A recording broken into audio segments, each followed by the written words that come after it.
But one of the bigger questions that comes up a whole lot is who exactly is a public servant? The people that are driving the county buses, public servants, researchers at universities, public servants, teachers at local communities as well as universities, public servants. So The list goes on the and list on. goes on. So much so that I think a lot of times people recognize themselves first by whatever occupation they have, even before they see themselves as a public servant. We are so ingrained in the fabric of our nation. It's really amazing. And not just our nation, but our local governments, our Absolutely. state governments, Our tribal governments as well. They leverage public funds. And when we say public funds, it's dollars that are appropriated for public works and public good. Again, this is our parks. This is our ongoing policy regulations that we have. Yeah, law enforcement bills. Funding for schools, building a new library, all of that. And if you have contract dollars that you're using to maintain any and all of that stuff. So if you're providing services for the Department of Defense, like a defense contractor, or if you're using county dollars to go about fixing the playgrounds that we talked about.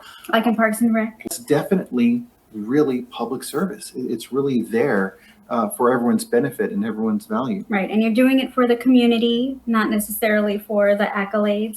People who are public servants, we're not looking to have our names everywhere or news articles written about us or anything like that, or a lot of fame or notoriety. It's the right thing to do. And it's amazing because, I mean, you can think about people who leverage public funds doing good work for people that do way more than like the 40 hours a week. And of course, the classic example is teachers who continue to like provide, and they work after school and before school, and they provide all the supplies. Absolutely, yeah, they're doing all the supplies tirelessly.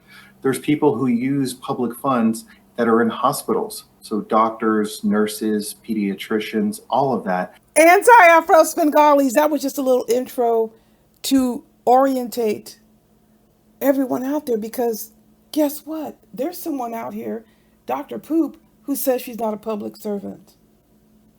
We know it's not true. That is only a manner by which Dr. Poop wants to try to separate herself from all the shit that she has been doing and she continues to do.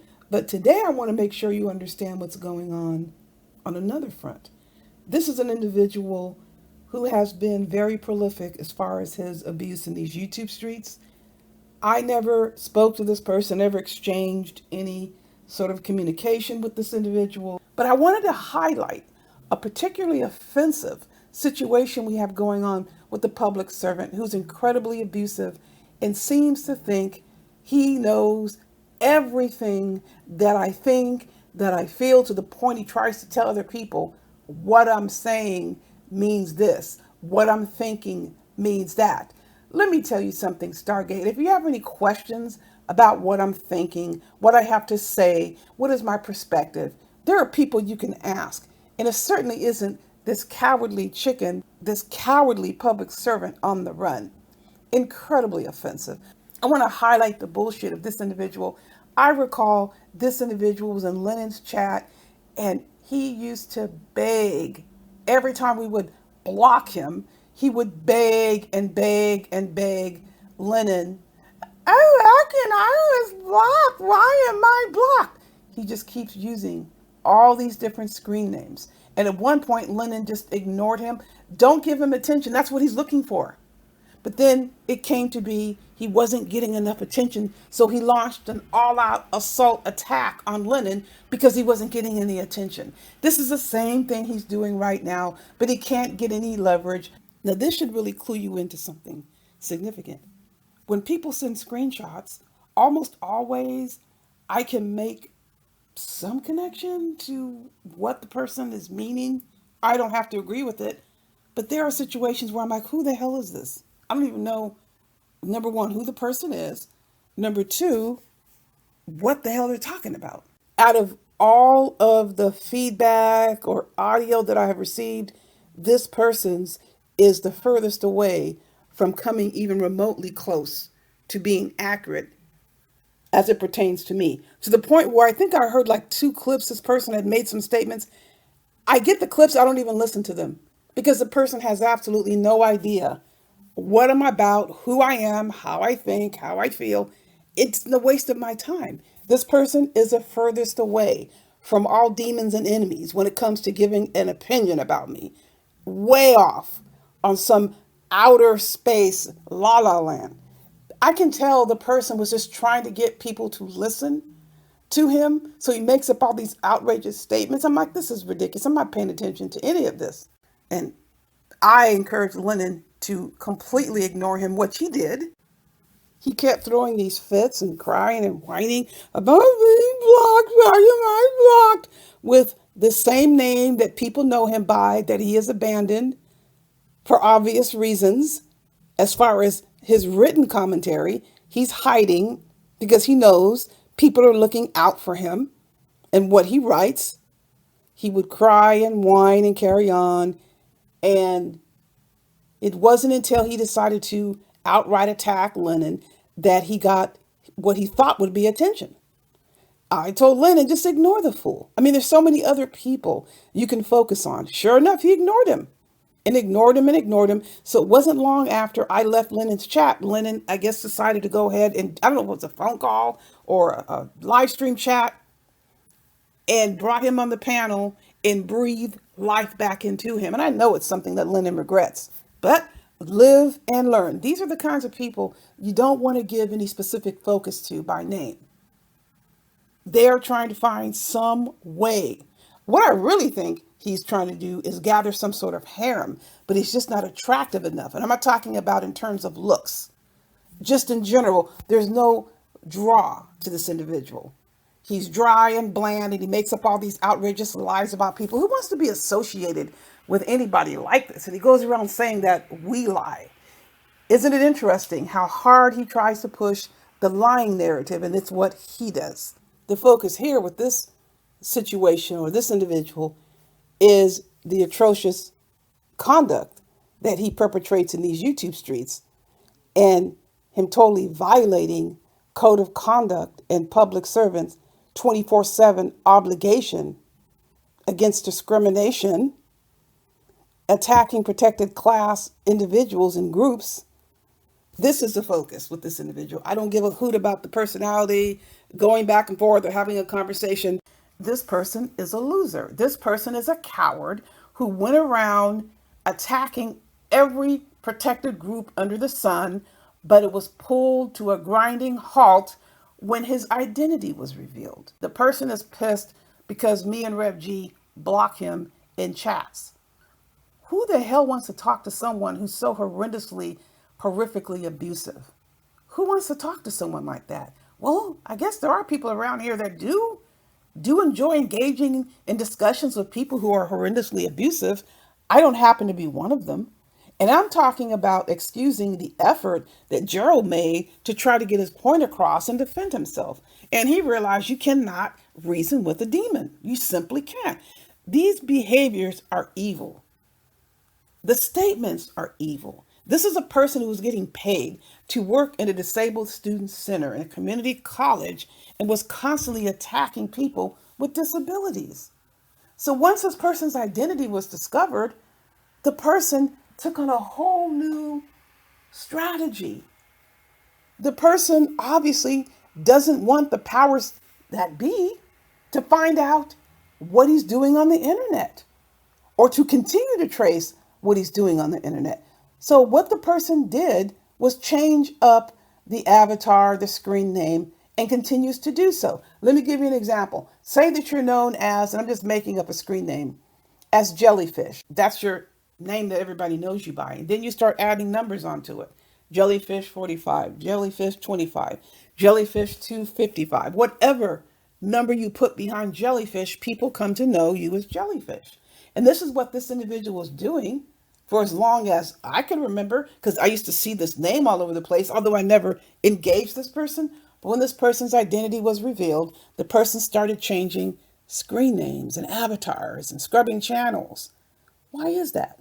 If you aren't doing anything wrong, why would you not want people to know where you're going on the internet? I've never changed my screen name. What we wanted to make sure we did was stop, let me see your handcuffs, from stealing from the Umar Johnson videos. that we had posted. We have every single video, and no enemy, no demon is going to dictate to us what's going to go on this channel. So demons and idiots can think what they want to think.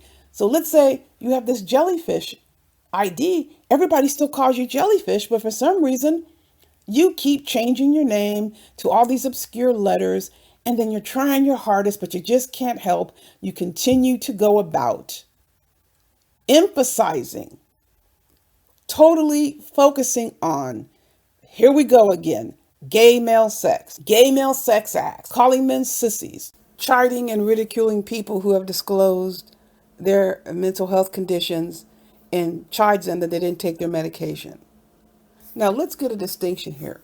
You heard me address in a few videos about how Let Me See Your Handcuffs and others perpetrate all these atrocities, but when they're called out, they bring up their supposed mental health conditions. Now, me stating I have a right to defend myself and I do not have to believe what you tell me because I feel it's a means of trying to manipulate a situation, that's not ridiculing someone's condition that they claim to have. I'm not obligated to accept that and back off and not defend myself. This is different. This person is ridiculing and harassing someone, bringing it up themselves, the abuser, that someone has a mental health condition and they're harassing them because of it.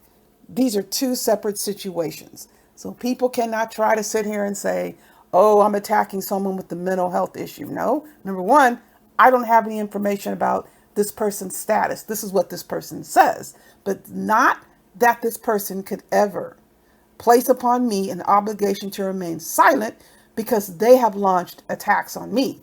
In this instance, this dude is launching attacks on people in protected classes or protected groups. Always talking about using vulgar terms about who gives another man oral sex, making comments about people's sex lives with their spouses. The spouse is not even on the internet. I mean, how the hell will this person know anything about someone's sex life, and implying that the husband is gay and needs a man to blow her back out? All of these vile and disgusting comments. This is a public servant making these comments on a public platform, initiating these comments. These comments were not in response to anything. This public servant is bringing up these comments. This individual used to go around freely using the most horrendous and abusive terms towards all protected groups. The person knows that he had to change up his ID and his avatar and scrub channels and take videos down and make sure videos are in private once his identity was revealed.